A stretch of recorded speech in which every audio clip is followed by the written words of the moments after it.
میں نے اکثر ایک بات کہتا ہوں کہ آپ کو کبھی اگر وقت ملے نا تو اپنی بیوی کی جو ماضی کی تصویریں ہیں نا، جو پرانی تصویریں ہیں، آپ ان کو نکال کے اس کی شکل اور اس کا حلیہ ضرور دیکھیے گا۔ آپ کو اندازہ ہوگا کہ اس نے اپنی شکل، اپنا حلیہ، اپنی نیند سب کچھ قربان کر دیا، کس لیے؟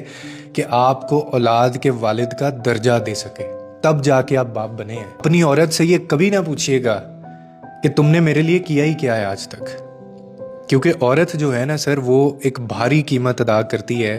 جب جا کر یہ جو نسل ہے نا وہ آگے بڑھتی ہے آپ کی۔ میں تو یہاں تک کہتا ہوں کہ اصل میں عورت جو ہے وہ ماں بنتے بنتے صرف ایک بچے کو جنم نہیں دے رہی ہوتی، اس نے اپنے آپ کو بھی دوبارہ ایک جنم دیا ہوتا ہے۔ وہ جس پروسیس میں سے اس کے بعد گزری ہوتی ہے، اور اس کی قیمت جو ہے وہ اس کے جسم پر، اس کی نیند کے اوپر، اس کے مزاج کے اوپر، یہاں تک کہ اس کی پوری زندگی کا جو سفر ہے اس کے اوپر یہ نشان آ جاتے ہیں، اور وہ نشان ہمیشہ باقی رہتے ہیں۔ اس سفر سے وہ گزر کر وہ بچہ دنیا میں آتا ہے، اس میں وہ راتیں بھی شامل ہیں جب وہ سو نہیں سکی، وہ دن بھی شامل ہیں جب اس نے خود کو بھی نظر انداز کیا، کیونکہ اس کے پاس کوئی آپشن نہیں تھا، صرف اس لیے کہ گھر، شوہر اور بچے جو ہیں وہ سکون میں رہیں۔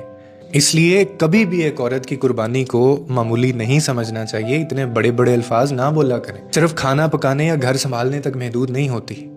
اس کی اپنی جوانی، اس کی اپنی انرجی، اس کی اپنی ذات کے کئی حصے ہوتے ہیں،